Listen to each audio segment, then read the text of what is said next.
today. So every day we start fresh because we can't affect the past, but we damn sure can make a difference today.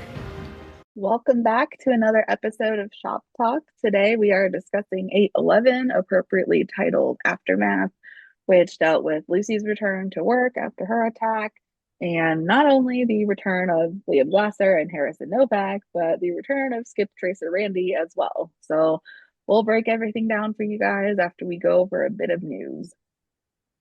Yeah, so we have an episode description for 813 called The Thinker.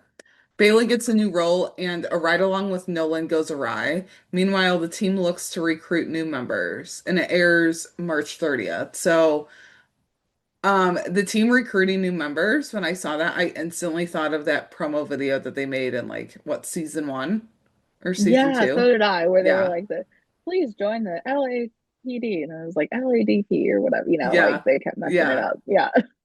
And I need to know who's going to be a part of that because I feel like it's going to be Selena and Miles. And like their Yeah, bestie, like friendship is going to come out. And then that's Smitty's true. going to try to get into it too That and say would be something so that funny. he can like retire or whatever.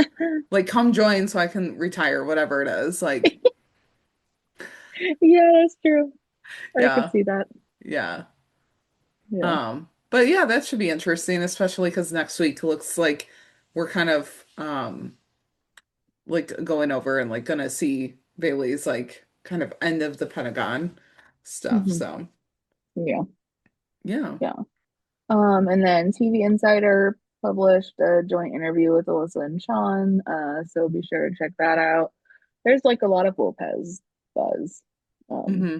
going on in terms of like press coverage Yeah. and stuff. So Yeah. Because Max from TV Guide also secured an interview with them. And then tweeted today that he's going to release the interview as a preview for the next episode. So probably later this week or early next. I don't know. He didn't say, but I would assume it would be then. yeah. Because it's a nice reflection on Angela and Wesley's evolution, both individually and as a couple, before a big episode for both characters. So next week, I'm assuming, even though they're not in the Hmm. episode description or the promo, Right. those have also been like pretty centric to a character before. So, Hmm. yeah. Yeah, I'm always here for more Lopez. Like of I course. can't believe it's 812 and like we haven't gotten much of them. So, Yeah, yeah. definitely. Well, we will just kick things off then. We're gonna start with the Skip Tracer Randy of it all. Um, so it starts with John and Selena like are responding to a call at the at a motel involving a dead body. Um, and the hotel manager though, can we just talk about him for a second? He was the most clueless dude Hmm. ever. Because Yeah. like Selena was like, you didn't notice the two ice picks in his head, and he's like, oh, I didn't look that closely. I was like, what are you doing? I was like, I don't even think you need to get close up to him to realize that something is in his head like that. Right. And Yeah. if you put the towel over him, then you would have noticed. Right. I would honestly think so. I kind of thought Um, that he was guilty then, because I was like, he's oh kind of really? blowing them off a little bit. I was like, oh, all right, I'm gonna keep my eye on you because you're a little suspicious. Hmm. But it's funny because my mom was watching this part of the episode and they got the call, and then they just like pulled right up to the scene. And Hmm. my mom was like, so they were just conveniently around the corner. I'm like, yeah, I mean, it's movie magic. But then Selena had said something and I was like, they probably just drive by it every day, assuming that they're going to be there at some point, Hmm. you know? Yeah. So, Um, yeah, but I just thought it was like so weird because he was like, when he got there at like 5:30 or whatever, and then it was like it changed to like, oh, like he found the body like 20 minutes ago. I was like, okay, like how? Like what is this jump of time between yeah, 5:30 and whatever 20 minutes ago was? yeah. Um, I don't know. So I just thought that was like so weird. So yeah, I was like a little suspicious of him too. Um, but anyway, so despite the motel manager's lack of assistance. Um, Nolan and Juarez do have backup when Tim and Lucy arrive, and Nolan's kind of giving them a rundown. They don't really have that much, but so far they have various aliases for this guy, including Jack Dawes, Patrick Sullivan, Roger Newman, and Ken Marigold. So all of them decide to go door to door and try to find any witnesses to the crime or anyone who spoke to the man in 212 before he was killed. Um, no one is forthcoming. We see that they don't get any help during the little montage um, scene until lo and behold, Skip Tracer Randy answers the door that Nolan knocks on, and John is obviously wondering what the heck he's doing there. And so that man that died was also Skip Tracer Randy's con man target. So obviously his tracking of this man didn't work on account of the whole murder thing. Um, obviously, Randy's frustrated by this development. But later on, he shows Tim and John these like boards that he's using to keep track of the con man as well as like his client information. Who's well, her name's Linda Chandler. And apparently, she thought she was investing in a condominium, but her retirement fund ended up getting stolen by this guy whose government name, according to Skip Tracer Randy, is Charles Deacon. Um, so they have that at least, so that can help in narrowing down like who exactly would want this man dead, possibly. Um, and while Lucy and Selena are finishing up the canvas, they see a guy try to make a run for it. As he does, he pushes John out of the way, like runs a few more steps. I swear to God, Tim ducks, and then that's how Randy gets punched in the face. Yeah. So yeah, so poor Skip Tracer Randy gets punched in the face. He's knocked down. That effectively eliminates his German accent, and that's replaced with an American one that like eventually turns Southern on them. Um, so yeah, that was very interesting. We were talking about earlier how Lua does a very good Hmm. American borderlining on Southern Yeah. accent. Um, so yeah, it was pretty funny. Um, we do see Randy at the hospital, um, and he is diagnosed with foreign accent syndrome. Um, and so basically, they can't really do anything about it. They just have to like deal with it until it kind of could potentially get better, could potentially just stay the same. Um, but he's there with Nolan and Juarez when Chenford radios in to say that the woman who hired Randy had been dead for 2 years. So, yeah, that name, not a thing. Yeah. So, Skip Tracer Randy was hired by a woman who used an alias to track down a man who used multiple aliases. Um, so John said that he'll take Randy to the station to see if he comes up with a composite sketch. So they're back at the station a little later in the episode. Randy does come up with a sketch of the woman. It's a bit jumbled slash disfigured based on Randy's limited skill set right now. Yeah. Um, but he's very much convinced that this drawing will be very, very helpful for them. Um, they did manage in like looking at the I think what they say like 50 clients or something that this guy had like conned. They were trying to narrow down who um would have wanted him dead. And so Selena mentions that they found like an alias that Charles Deacon was using by the name of Morgan Jones. And he used that to score a house in the Hamptons where like drugs were found that killed a girl named Paula Leonardi. And that girl was from the Leonardi crime family. And Paula's dad is like the boss of bosses. So when they are looking at a photo of that family, Randy points out like a I don't know, I said like red-haired woman, reddish haired Yeah. woman, um, who hired him, aka Grandma Leonardi. So Randy wants to make things right and like go get this woman right now.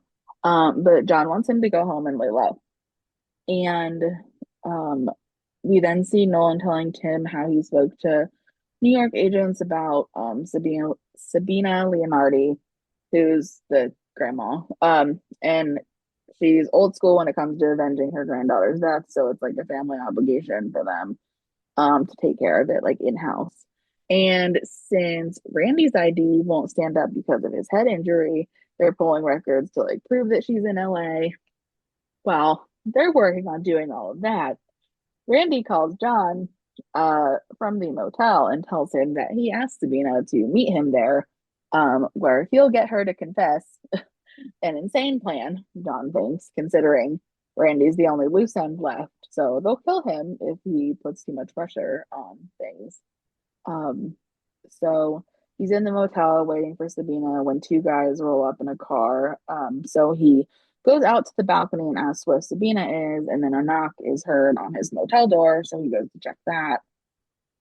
And Sabina has arrived with her like right hand man who's basically planning on shooting Randy because his gun is like ready to go.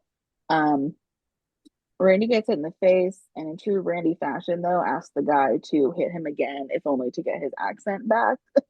Hmm. Um, which, oh my God, I can't. Um, Sabina said that he should have left it alone and they would have left him alone, but since he didn't, they have to kill him. Um, so there are gunshots outside, which I'll like mention later as to what those are about. But he uses those outside as a distraction so he can kick the guy and escape, but he actually ends up running over to the balcony and jumping down, effectively taking down one of the shooters. So, and in the process, also probably injuring himself some more. Um, but we see that Nolan and Juarez managed to apprehend Sabina and her henchmen in the motel hallway before they can escape.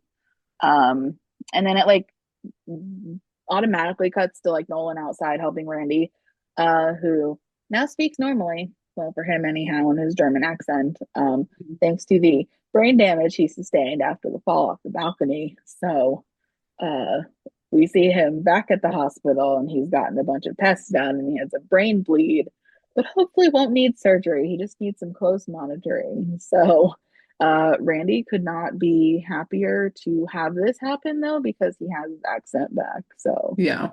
he, is back to the chaotic Skip Tracer Randy. Yeah. Yeah. He was like, I feel so lost without my accent. I'm like, Yeah. I mean, that's fair. Like Yeah. when He was that's like, all I'm that you just have. like every other guy in LA. And I was like, Hmm. Randy, you literally could not be further from every other normal human being on the planet. Yeah. But Yeah. okay. I admire his confidence though, because when Nolan's like, no, you can't do that or you shouldn't do that, Randy's like, Right. what's the worst that's going to happen? Mhm. And you know what? I could stand to get knocked in the face again because maybe my accent will come back. I'm like, if only everyone could have that confidence, I feel like, you know? Honestly, though, yeah, because your comment from earlier about how, like, if he was in the same room with, like, Smitty or something, because they Oh, both yeah. have that, like, confidence to the point of, like, almost stupidity, Yeah. um, with the potential to cause utter chaos. So, that fits Yeah. for the Yeah, both no, of if them. if Smitty and Skip Trace or Randy were in the same room, like even if Smitty was doing the sketch with Yeah. Skip Trace or Randy, like I would have loved to see that. Mhm. Um, they I would actually be nervous to be like around that room. But I would Right. also be like, can I be a fly on the wall? Because I just want to hear everything that they talk about. Next up we have hair like Glasser and Novak. This was a big part of the episode that I was like, I didn't know that I needed this, but I did. We had a lot of Mhm. Wesley. Um, so we Yeah. start the episode with Wesley breaking the news to Harpez, John, and Selena. that the DA has instructed him to offer a plea deal involuntary manslaughter. So John questions this, which I understand why it was him. Maybe because Nyla was just like too in shock of it all, but I was like, okay, sit down. This is Nyla's like whole thing. But whatever. I will always fight for the character that had the original thing happen should be like the one Right. that's like most concerned about it. But I was like, okay, when it was explained more, kind of made sense. So, John questions that. Wesley says, with the dearth of the physical evidence, the tainted police investigation, lack of eyewitnesses, false confession, subsequent mental breakdown of Ryan Dearborn, and the fact that Glasser piggybacked his burial site with another killer's bodies, they just don't have enough to charge him. Um, so Selena points out that Novak is clear that he didn't kill Glasser's victims and Dearborn was drugged into a mental health crisis. But Angela's still in the camp that Glasser's lawyer did the drugging of Dearborn, but they'll say Dearborn took the drugs himself. I love that Angela's not wavering in this thought at all. She's like, Right. no, like, I want my husband to win this. I want, my best friend to not fear for things, like, no, it's the lawyer that did all of this. Um, and John and Selena looked over the CCTV footage and spoke to the staff at Dearborn's halfway house, and there's no proof that Malcolm Walsh tampered with Dearborn's meds. So, like, they don't have any evidence of that. So Selena brings up the guy that they found handcuffed in Glasser's shower, stuck full of needles. I honestly forgot all about that. I did too. Like I forgot about the little like nuances and like extra details of the case. But Selena's like, they've got to be able to convict him for that, even though it's not murder. Same with Glasser attacking John in the basement. And Nyla's like, he claims that they were looters and not cops, and the guy with the needles was an unhoused person who broke in to seek shelter during the fire, so he was defending himself. And Wesley apologizes, but says at least the plea deal will get him off the streets for a decade, and they'll be able to continue to gather evidence, charge him for other crimes. Yeah. So Tim then gets a call. And we find out that Harrison Novak is coming in to, quote, unburden himself of additional crimes that he committed, unquote. Okay. So we see Vivian and Wesley talk, and she's like, I was wondering why I would get so worked up over you. And he's like, I'm not taking the bait. So just, get to the point. And she says that she heard about the Glasser plea deal, and she's like, it's a rough break, and he looks on the bright side of it, though, saying that the important thing is he'll be off the streets and do some time. And she's like, "Is it really worthy of a press release, though? Like, it's too bad that you couldn't get the Novak case." Um, so she mentions heading over to Mid Wilshire because Novak's going to confess to more crimes. After pleading guilty to all of the ones that she charged him with. The way she says that, I'm like, that's too easy, though. I feel like it just seems Yeah. too easy. So But she's maybe it like, was meant to be that way. I don't know. yeah, yeah. So she's like, if only you caught that case instead of Glasser, then you might actually have a shot of winning the DA race. She's all smug, and I'm like, okay, the fact that you said that is annoying, but whatever. And he remains cool, thanking her for the heads up and, tells her to have a nice day. And his smug look, with the smug look on his face and kind of sarcastic tone, like the last episode with Malcolm, like he's so over these people. Right. So as soon as she leaves, he calls Angela. Like he's like, like messing around with his desk and trying to find his phone. Yeah. And she's like, why, or he's like, why didn't you tell me about Novak coming into the station? And she's like, I didn't know either. Yeah. And she says that she'll keep him posted, but she's like, I'm sure it's nothing. And he has a bad feeling about it. Yeah. So we see Glasser and Walsh walk into the DA's office and Novak get out of the van to walk into the station. And like this clip cut and mixed together, it was really cool. So we're going back and forth with them. And Wesley and Harpez are waiting for Glasser and Novak with Vivian watching Novak's interrogation with Harpez. So they greet each other, who they're supposed to meet, with Glasser saying he hears his case is hurting Wesley and the polls. Yeah. Okay, I feel like the suspected criminal shouldn't say that, but he's just trying to get under his skin. And then Yeah. Novak asks if the camera is recording because they're going to need the footage for their Hulu documentary that they're filming. Yeah. Okay, one, are we supposed to keep that and store that away for a little bit? Like, is that hinting that there's going to be a documentary episode? But I didn't also even think like, about that. but also the rookie does so well on Hulu, so it could have just been a nod to that. So. Yeah. So Wesley brings up the plea deal, says Glasser could be out in time to see his son graduate college. And then we go over to Novak, who has a confession to make, saying that when he took them to his burial site last year, he lied to them. He told them that some of the bodies they dug up weren't his, and that wasn't true.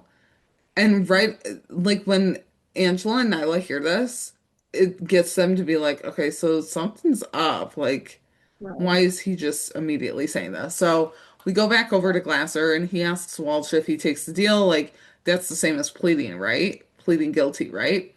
And Glasser's like, well, how can I confess to something in good conscience? Like, can he confess to something he didn't do? Um, and so Harrison says that every body that was put into that field by him, and Glasser had nothing to do with those murders. So we see the interrogation kind of play out, and Wesley then walks up to Harper and Lopez and he's like, what else can we do?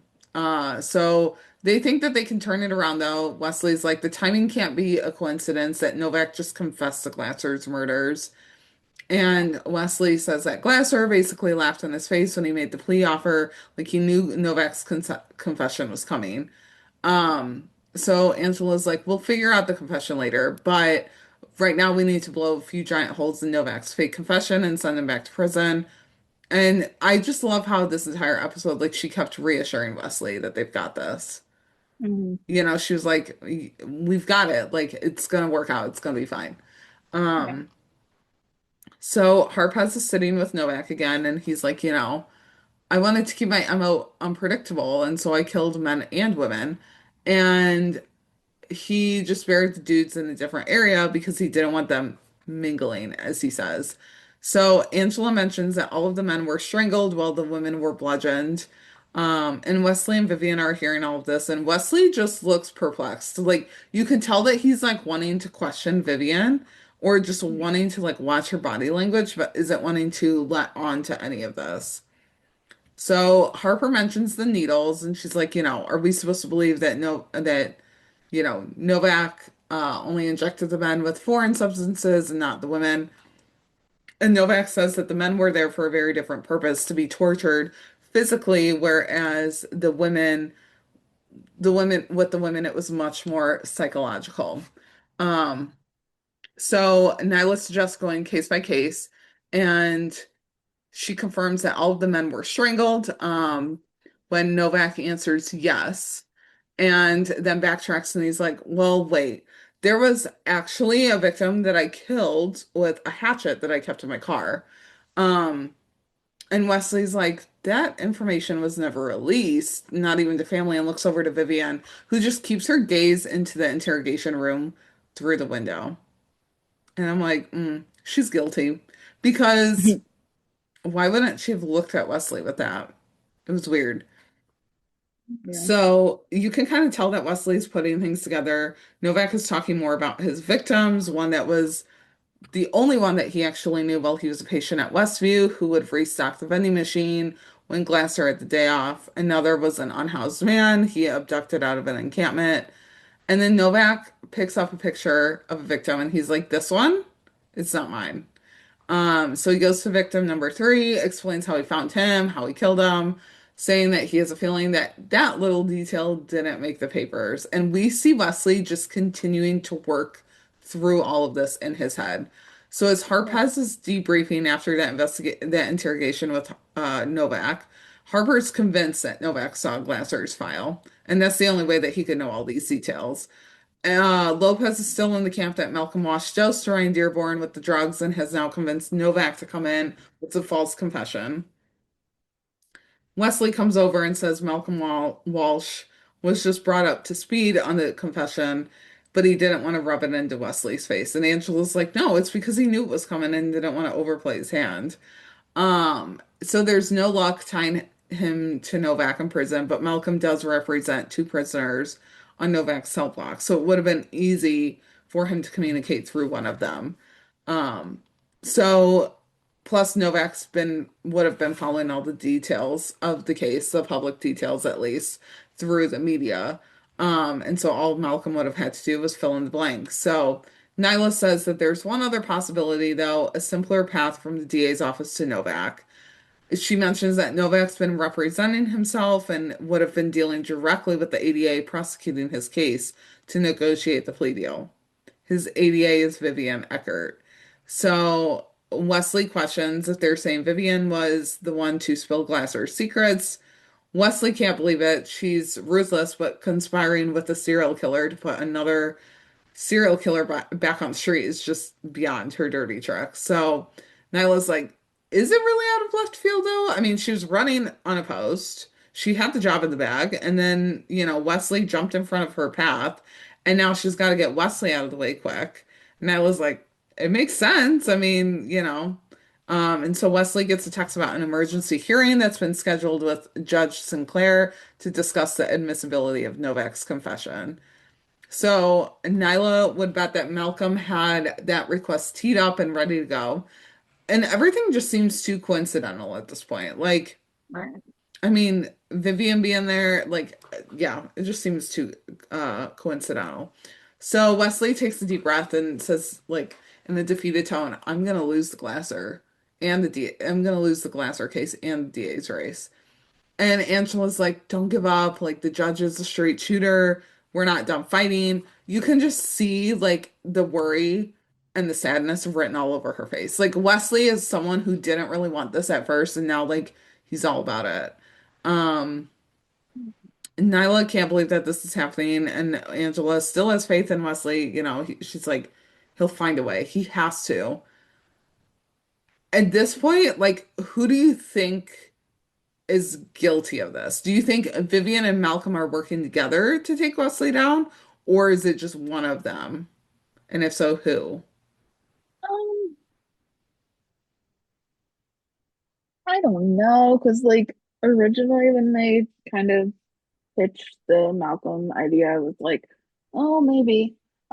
But then like as this episode kept going, I kind of just felt like he was kind of just like I don't really know what the like phrases I want to use, like an egotistical jerk. Hmm. Um, so I think he just really is in it for like the, glory of it, just to be like, okay, I beat you in this case. Yeah. Um, so, but then like Vivi, I don't know, because like we've only seen a limited amount of her, Hmm. and have only been privy to her, I don't really know what to call it. Like just like offhand comments and her, little kind of like digs at Wesley um Yeah. throughout these last couple seasons. Um, so like I don't really have a fully formed opinion of her, but I don't know. I will say like the last scene with like Malcolm and Glasser, which I know you'll talk about, Hmm. like that kind of, I don't know if that was just like just to establish the fact that like, like I said earlier, like Malcolm wants to be the one to, like have all the glory so he could like tell Glasser that like, hey, you're getting out. But it's like it just made me think more like, oh, okay, did they make sure to show Malcolm because they want us to think that like he's the one that Hmm. actually was doing everything? But then I'm like, am I just overthinking it? I don't know. Because I Yeah. honestly really didn't think either one of them could really do that because, like, good Lord, this is like so much work for Yeah. one person to get out versus another. Yeah. I I think it's Vivian pulling all the strings, truly. I think Malcolm wants to take Wesley down too, but like at the end of the day, I think he's got more. like Vivian has something over Malcolm, like some Mm, kind of case or something to where she's like, if you help me out, I'll wipe that case or something like that. Like, um, just because when Harrison Novak was talking about the certain details that like didn't make the press, okay, I could mhm. see him getting those details from like another prisoner who like talked to Malcolm Walsh, and that's probably how it happened. But like as a lawyer, why would you go and talk about a different case with someone else with like your That's true. criminal that you're like talking to? So that's where I'm like, I don't know. A lot of it's like convoluted, right? Like there's more that goes Yeah. into it that we don't know. Um, as far as like all the legal jargon and all of that, just kind of like the order of how everything's done. Um, but I think it's interesting that one, we're bringing Harrison Novak back in all of Mhm. this, and two, like all of a sudden Vivian shows up and now she's like jumping at the chance to like go to the station and like listen to Novak's case. Like I get it, she's his ADA, but still, I Yeah, don't know. I'm just, yeah, we haven't seen much of her, but like she always kind of had it out for like Sean Del Monte too. that's true. Yeah, I So mean, I'm it is. like, which, okay, I get it. Like being in the law profession, like you are going to be working with a lot of males. Like you kind of have to assert that dominance. Same with being a cop, but I don't know. Vivian, I just feel like has some different motives behind her. Plus, all of the women villains in The Rookie are smart and conniving, and I feel like she just like fits the bill It's for very that. true. Just Yeah. giving like Monica vibes Hmm. a little bit, Yeah. just in the like terms of like I'm so much better and no one's gonna figure out that I, Yeah. might have some involvement in this. Yeah. I feel like Vivian's using Malcolm as a fall guy for sure. Like she's like, you know what? He's gonna be the one that gets more FaceTime with Wesley and it won't be as suspicious, Mhm. right? Like whereas if she was kind of going and meeting with Wesley more, like it would be more suspicious in a way. So I don't Yeah. know. I think at first I thought, well, Vivian's trying to take Wesley down, and so is Malcolm. They just don't know that each other is working that angle. And then I was like, Oh. no, I think that they're working together with Mhm. it. I mean, unless like Malcolm is just that type of person and like he just wants to take Wesley down, and like if he can take Wesley down, like it helps Vivian, but I think that they're working together on it for sure. Yeah. So. So we see Wesley and Malcolm in front of a judge, and Wes is making this claim that, he can't think of anything more prejudicial to the jury than to allow Harrison Novak on the witness stand to falsely confess. And Malcolm, of course, argues that. And so Novak, says Novak possesses intimate details for crimes that Glasser has been accused of, and Wesley's prosecuting the wrong man. So Wesley's like, I will prove the crimes and that he's guilty in trial. And so Malcolm mentions that just that morning, Wesley was practically begging for the plea deal. And the judge is like, well, that sounds like a great compromise. I'm like, Mhm. of course the judge would say that, right? Like he doesn't want to take Yeah. this to court. And I just love how Wesley like turned to him and he was like, I resent that, but the offer still Right. stands with that smug look and sarcastic tone. And Malcolm stresses that Novak's testimony is probative to his client's innocence and that the jury should be allowed to hear it to make up their own minds. So they get into it. The judge ends up allowing Wesley to make the argument in court. So I'm like, okay, cool. Malcolm then says no hard feelings, and Wesley's like, I know you are involved in this somehow, and I'm going to prove it. Of course, this is in front of the judge, though, and Malcolm's like, Mhm. I'm going to tell him that I'm being threatened right now. Yeah. And I'm like, Wesley, why would you say that right there in front of the judge? But okay. Yeah. So Wesley speaks up and he's like, and says the defense counsel has exhibited a shocking pattern of unethical and potentially criminal behavior. So the judge is like, if you're making accusations in my presence without factual, clear, information, like it won't be tolerated. Um, Yep. So at the end of the episode, we see Wesley sitting at home in the dark living room and he's drinking. At first, I thought that was Palm Republic. I was like, is that Palm Republic? Um, and he's drinking when Angela comes home and assumes that there's more bad news. And he's like, yeah, the DA is dropping all the charges against Glasser. The Novak confession was the final nail in the proverbial coffin for my boss. I'm sad that we didn't get to see the court scene play out because, like, we Mhm. don't see that in the rookie. Um, Yeah, so I would have liked to see that just this one time. So yeah, Angela takes that in. She's like, okay, we'll dig in more. We'll go through the case with a fine-tooth comb, prove that yeah, Novak didn't commit the murders, prove that Malcolm and Vivian were involved, and then rearrest Glasser. And I just love how Wesley was like, tomorrow, I want that pep talk. But tonight, I just want to get drunk enough to forget that Glasser is currently being released from prison. yep, And so then we cut over to see Glasser sitting in a cell. Walsh shows up, tells him that he's going home. Glasser smiles, gets up, and the next morning he pulls up to the station, gets out to talk to Nyla, tells her to, trying to give her some donuts is that he brought as his way of saying no hard feelings and a peace offering. She goes to like reach for him, I'm assuming, and he reminds her to be careful because the last conversation they had got her demoted. yeah. My question is, how does he know that it got her demoted? Like, did Mm, he hear that from Walsh? And even then, how did Walsh know that?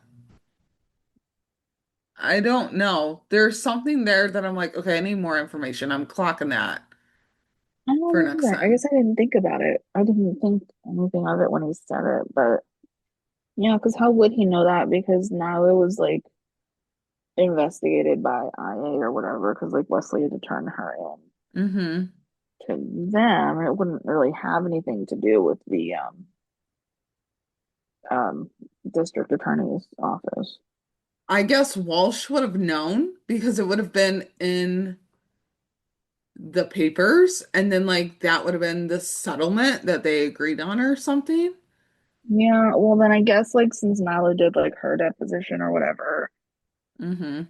like maybe that got somehow like well somehow got Like notified. yeah, or like I don't know exactly. I just Like thought it just was interesting somehow that got he brought it up and he brought it up yeah. like so casually. Hmm. So, so he's like, I'm gonna go get my life back on track and asks if she wants the donuts. He ends up taking them anyway, and she's like, this isn't over. And he drives away. And his truck where the like catchphrase on the side is all good things like happen or something like from here. And I was like, that's an interesting catchphrase for the side of the truck. Hmm. I So, didn't catch that.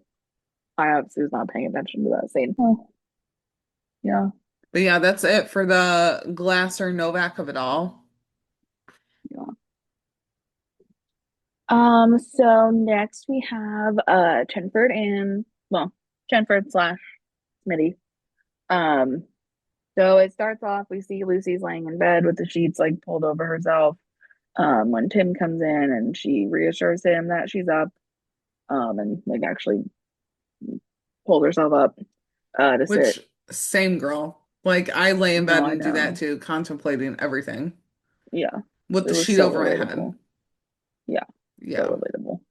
And he sits down with her and they talk. Um, Tim tells her, like it's okay if she's not ready, to, like go back to everything. But Lucy wants to get back to work.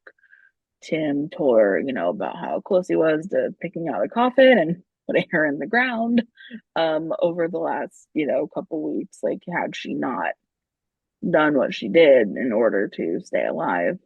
And he knows how difficult it's been for her, but it's like simple for him. Like she did what she had to do. She's alive because of it. Hmm. Um, Did, and did you notice her face when he was like, I would have been picking out coffins for you? no, I didn't notice her face. I was focused on Her, like how his voice was like, yeah. Her face was almost like really sad puppy dog, like sadder than it already was, right? But it was just yeah, like, oh, like, yeah, you would have been the one that was like putting those arrangements together and like figuring it all out. And I feel like she just felt like even worse, almost. Yeah. Not that he was trying to make her feel that way, but it was just like you No. could see it written all over her face that like he not only would she have had to, like her parents would have had to deal with that, but so would he, you know. Yeah. Hmm. Yeah. Yeah. So we, um, well, Lucy's like, I need to shower and like get ready and stuff. And Tim's like, okay, I'll help you, like he wants to take care of all that so she can have just like a, easy, morning. And so, when she gets to the station, Lucy like tries to interact with other officers. They seem to be avoiding her. And then she runs into Smitty, who stumbles over his instructions. He literally had one job, Yeah. um, and he couldn't even do that. And he ends up making Lucy even more confused than before. And Tim was like, Smitty, like, come here. And so he gets reprimanded, and Lucy is kind of like, well, okay, he tried, but he forgot exactly what he was supposed to say. Hmm.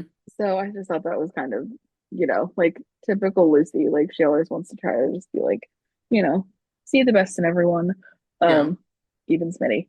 Uh, and so despite all that, um, Tim also tells Lucy that since he'll be riding with her today, Smitty would be acting watch commander.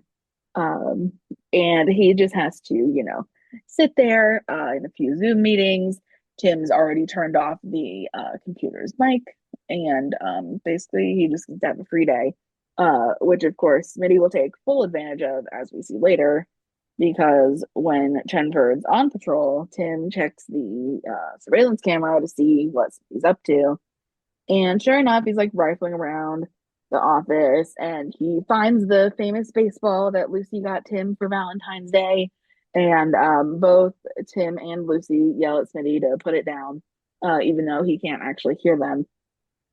But Tim even calls Smitty and tells him to put that baseball down or he would shove it down his throat. Yeah. Um, yeah.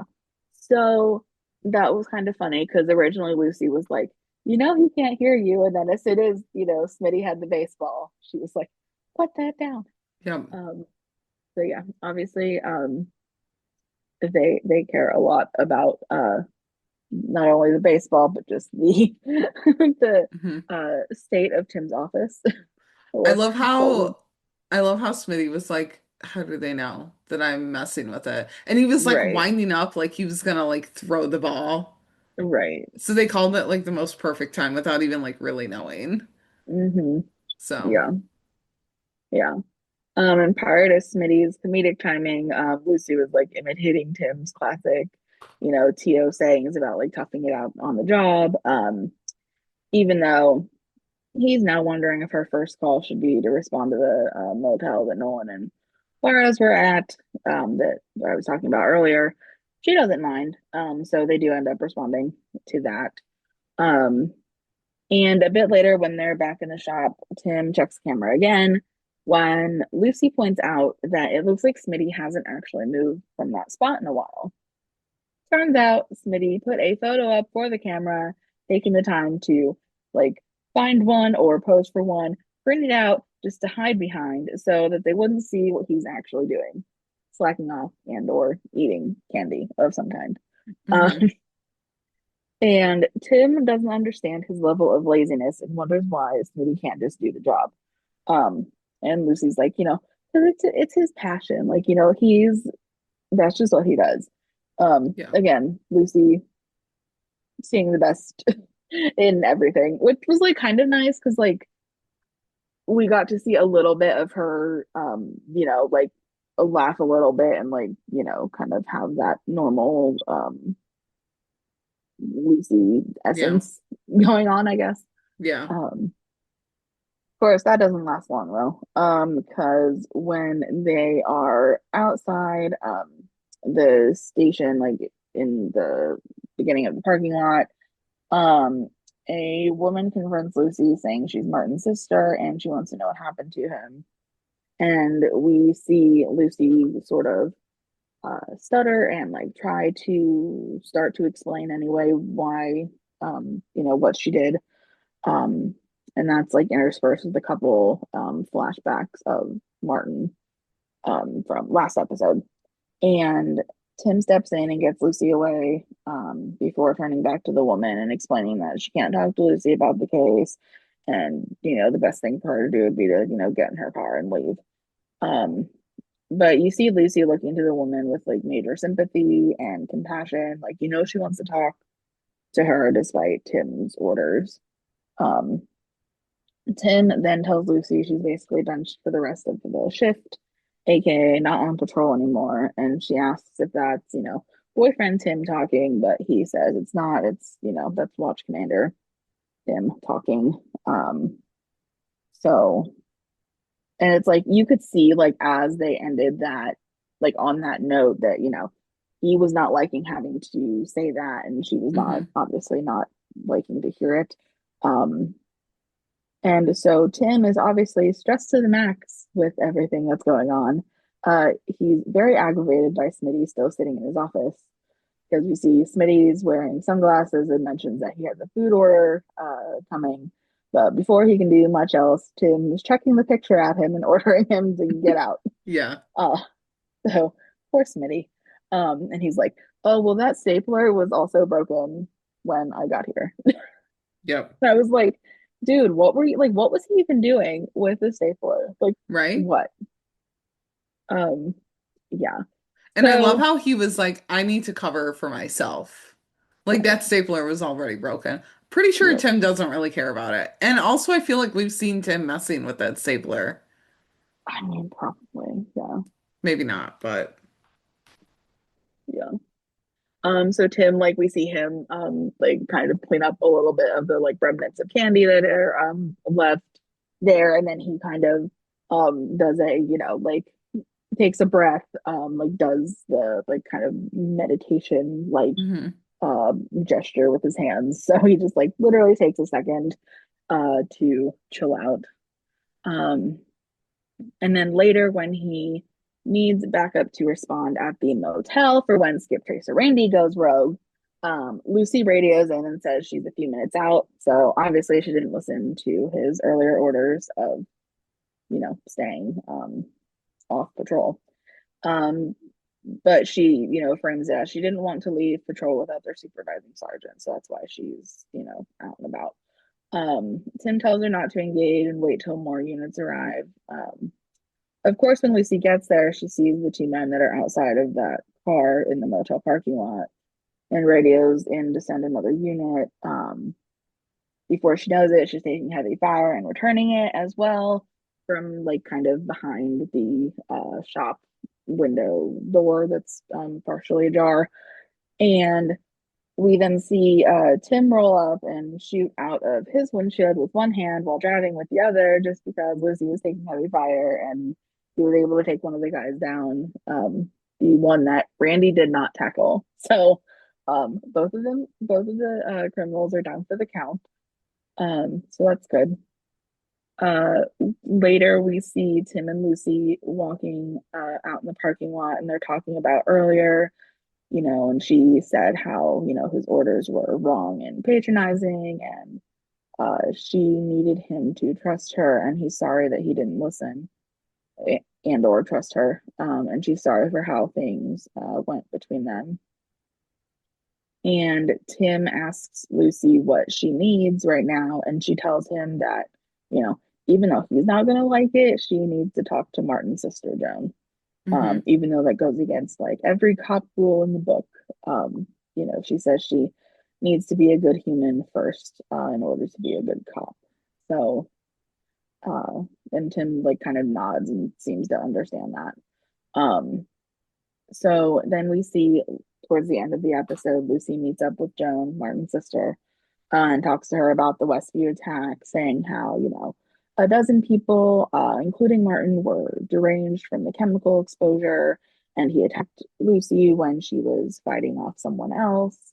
And Lucy thought that she was going to die, and she almost did, but she managed to twist the knife away from her, but it went into Martin.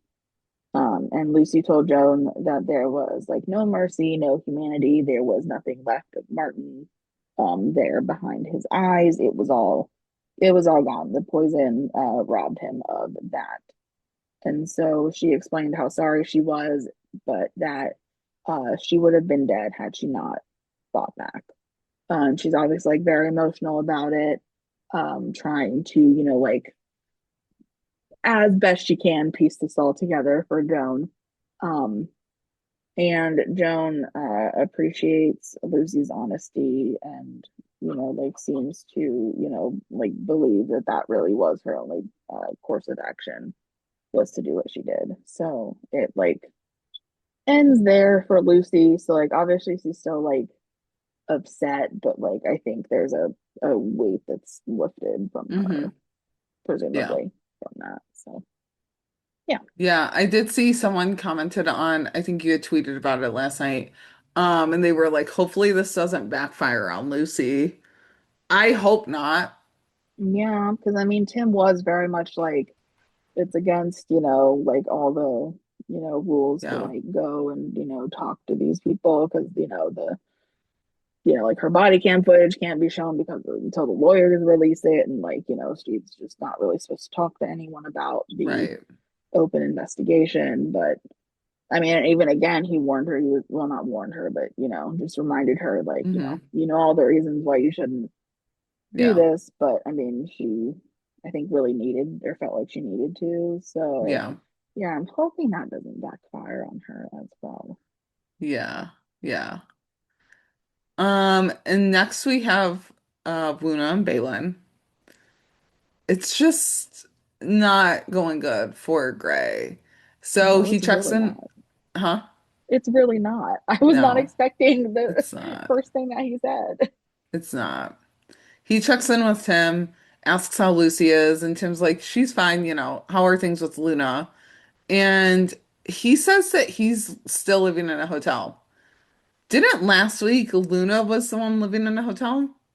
Oh God, I don't know, because like Gray was originally the one with being at the Right. hotel. So I I just went, assumed that like Luna went like just stayed at their house, but then I yeah. do remember someone mentioning a hotel in the Yeah. previous episode when they were arguing. So I went back in the outline from the last episode that we did, and I have that he says that she moved into a hotel as a result of this. So I Huh. was like, okay, is there a continuity error there? I talked to our friend Rachel and I was like, am I going nuts? Or like, did I hear that right? And she was like, I took that last week as she was in a hotel as a result of this. Or no, So he they're both. was. It was Oh, something okay. like that. So it was opposite of what I was thinking. So it was she was in a hotel as a result of this. So I'm like, I don't I don't know what's going on. Like, are they both just living in separate hotels? Like, they have a house. I don't know. I Yeah. was like so confused.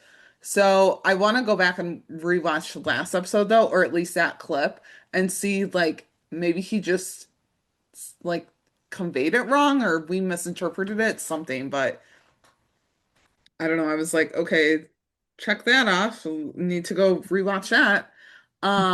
So we find out that Luna's still wants to talk, but he's in the camp of if she won't quit her job, then they have nothing to talk about. I actually hate that he is still defending all of this. Like she has to quit her job and then we can get back together. Mhm. Like I get it. It happened at work. I get that. But like, But like that's the thing though, is nothing actually like, right, physically happen. I guess you could right. argue maybe it was like the start of an emotional affair or Yeah. something. I don't know. I've heard that phrase on other shows before. But even Um, then, like, even if she quits this job and she goes to go get another one at like LA hospital, like whatever, I'm making up a hospital, yeah, there's still going to be temptation there. Like, this is not going to solve everything, dude. yeah. And Especially if they were already well, supposedly maybe hanging out outside of work. yeah, And it's like, what's to say they wouldn't, just meet up for coffee another right. time or, whatever. Yeah. And also, like, she shouldn't have to be the one quitting her job. Like, I No, get it. not She's the one necessarily. that's in the Yeah. wrong, but she has given so much of her life to him and like their family and stuff. Like, she should be able to keep her job or maybe transfer to a different department, whatever it is, to be able to like still have her space, you Yeah. know? Yeah. Because I'm like he gets to just have his job. mhm. And move up. Like he gets to That's true. continue to do his thing, and she's just like, I can't because my husband doesn't want me to cheat. Like, I get it. You don't want her to cheat. I don't want her to cheat either. I love Wuna. No. They are my parents on the show. Like, Mhm. but yeah, I don't think he's in the right to be like, she's got to quit her job. Otherwise, like, this is over. I'm just like, Yeah. what? And then you have Tim saying, so no one's filed the paperwork yet. Yeah. Where was divorce ever talked about? Or did we just like breeze right over that? No, I mean that's the thing I think is like he just kind of like made that, Like assumption. four-step jump Hmm. into um paperwork or Yeah. divorce paperwork rather. Yeah. Which then led me to think, I was like, oh my God, if God forbid Luna got divorced, you have three divorced men, like Oh kind of high Jesus, up you in do. I mean, not that like that's a character flaw or anything, but like Oh my word. Nolan, Yeah, Tim, and Gray. right. Yeah, And Garza too, if you want to include him in, that's but like true. he's not in the show that much. But I'm Yeah. like, whoa, that's Yeah. crazy. Well, I mean, but maybe that's why Tim also just like made that automatic Yeah, jump because that's kind of, like his stuff with Isabel was so far gone. He didn't have any other, yeah, option to, save their uh marriage. yeah. Granted, I Gray and Luna are nowhere near like they were. So, right. Yeah, I feel like the default immediately for Tim when a couple is probably having issues, and because we saw this with Chenford too, is oh, we got to break up. Like there's yeah, no, just like we cut can't it fix off. this. Yeah. And I feel like that is because of the Isabel stuff. Like it, like you said, it was just too far gone. Yeah. Um, but yeah, I don't know. Like Tim said that so casually, and I was like, hold up. When did we ever hear that? Like, granted, I know that Wuna hasn't had like a full dedicated episode to them or like even like a bigger storyline since all of this happened. But I'm like, okay, wait, we are just like skipping over a bunch of stuff. Like they haven't even really talked much besides like, you won't quit your job, then there's no conversation. Like, Yeah. Yeah. no. I know. I was so surprised that Gray was like, or that Tim said that, but then Gray was like, he doesn't want to get divorced, but Hmm. you know, Yeah, he's like, we're too stubborn to give an inch. I'm yeah, like, again, similar to the Balin stuff, it would be so much more helpful if you guys just sat down and talked to this, put feelings aside, like just talk about it. But yeah, yeah. So, Greg gets back on track for why he stopped by asking Tim if he ever ran with anyone supporting an eagle Inimicus tattoo. And Tim's like, no, I never did. And at first I was like, why would Tim run with them? Like, but it yeah, stemmed back to his military background. So I was like, yeah. oh, okay. So we're getting this. So Bailey saw a tattoo on a woman at the Pentagon, and Tim asks if this is connected to the Everett case. And Gray's like, I don't know, we don't know how Everett's involved, but a war criminal with ties to the Pentagon isn't good. And so Tim's like, there's never been a female operator on the spec ops team. She could be intelligence, though. Some case officers feel an unhealthy connection to their kill squads. So this is where I face palmed because when John is riding with Selena, he gets a call from quote unquote a friend, as the caller ID says, and he picks it up without asking any questions. I Now, know. I would like just ignore it. like, okay, it's a caller ID, so he's got it saved in his phone, right? Because Bailey calls later on and it says from unknown caller. So he's got it saved in his phone. So he like presumably has talked to Zuzu more than once before. I actually forgot all about Zuzu. Um, so he picks it up without any question. It's Zuzu on the other end. And they're worried about Bailey. And John's like, who is it? Like, who it is. He asks who is on the phone. And he's like, you should recognize their voice. You should recognize my voice. If you have them saved as a friend in your phone, you likely know who they are, right? Yeah, although maybe I don't know since it's like technically an AI thing. I wonder if it can Right. like somehow program the Hmm. thing to show up that way on the phone. I don't Like they know. like spoofed it or something. Yeah, Or they're hacking into someone else's phone number. I mean, I'm yeah, or just just spitballing something. theories, but Yeah, I don't know. yeah. But I just thought it was interesting because he picks it up, no question asked. It says a friend, and then he's like, who is this? Yeah, Shouldn't you know? I don't, weird. Okay. And then he's like, well, why are you worried about my wife? And Zuzu's like, there's been an uptick in searches for her name and information requests plugged into government systems, listening devices on her phone. And John's like, how do you know this? And Zuzu's yeah. like, because I've been listening too. It's Okay. not creepy at all. And like Zuzu, granted, again, AI, they have enough wherewithal to then tell John because, like, if it's an enemy, would you go and tell, like, the person that is connected to the Yeah, of person that you're stalking?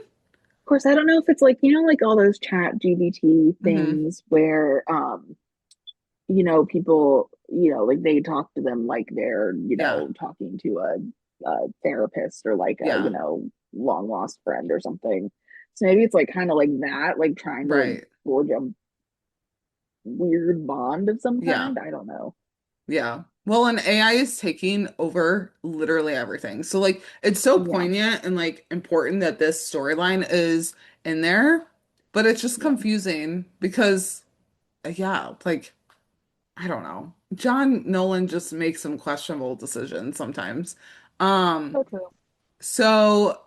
they're telling John that Bailey's not safe and but he needs to be careful about how he warns her or he could make it worse. And with that, the call's over and John's confused and Selena's like, "What was that about?" And John's like, "I don't know." No, But like, isn't like, oh, I'm worried about Bailey. Like, okay. He yeah, just is like, yeah, I'm worried and like move on to the next yeah, storyline. It's weird. yeah. So John then tells Tim that he needs to call Bailey but can't call her phones. And he doesn't really tell Tim what's going on. He's like, it might be nothing. Hopefully it's nothing. And Tim's like, yeah, I'll make a call, like get her what she needs. He's got a few people in the building that can get her a clean phone. And I'm like, so Tim just knows people in the Pentagon then. Mhm. Okay. Yeah. Again, it makes sense with his military background. If he was high up in the military, and like I'm sure that one of his military buddies like got, on with the Pentagon or whatever. I get that. So we see Bailey in her closet of an office at the Pentagon, and some man walks up to her door with a Mhm. new phone, telling her to Yeah. turn it on and call her husband. And at this point, I'm like, is this Zuzu? Because it's a very monotone voice. It's a very like sly, like, here's a phone, call your husband. Like, I'm like, okay, this is all just so crazy. So she calls John. She's like, why is there a stranger handing me an audio jammer and a burner phone telling me to call you? And he's like, I was told by Zuzu that you're in danger. And she's like, when did you become besties with the AI thing? Yeah. Yeah. Yeah, we want to know that too, Bailey. And he's Yeah. like, I'm not, but it's complicated. What? Yeah. I Okay. don't know. So he was like, it called me to warn me that someone's doing a deep background check on you. And so that her phone, apartment, office, they're all most likely bugged. Or it could just be Zuzu playing games. And Bailey's like, I have had a very fairly strong feeling that I was being followed last night, though. And John's like, why didn't you call me? And she's like, I wasn't sure things, had felt off of her since Wade asked me to knock on a door. And John finds out more information about the task force thing and isn't happy about it. So Bailey's like, loop in Gray first. She'll act, normally, everything like that. So John walks up to Gray at the station, asks what he's gotten Bailey into. Gray's like, I'm confused. And so John reminds him about her knocking on the door, and he's like, now she's being surveyed. Um, so Gray's like, how do you know that? And Nolan's like, that's another story for another time. Um, yeah, at some point Nolan's gonna have to come clean about all this for sure. Duh. It's gonna be like the Bailey and Malvado situation all over again. I can just feel it. Oof, Um, probably. so John asks Gray and Garza what they're gonna do to ensure Bailey's safety, and Gray's like, "I'll call Garza right now, come up with a plan." And John's like, "Garza will see this as an opportunity to stalk the stalkers. I need to know that Bailey's safety is more important than any investigation that she's involved in, like coming from you guys." So we see Bailey on the phone. She's setting the trap for her stalker to follow her home in the next episode. And then we see the promo. So Mhm. it's going to be a good episode. It looks like a lot of the higher ranking officers get involved, like Greg, probably Garza, I'm sure. Tim, I hope Lucy doesn't, just because the poor girl's been through enough. But oh well, no, Yeah, I she mean, we do see is. her. We do see her riding with him. Although, I Yeah, mean, maybe she doesn't end up actually getting out of the yeah, van. Who knows? yeah. So yeah, I don't know. That's about it though for this week. It was a lot. Hmm.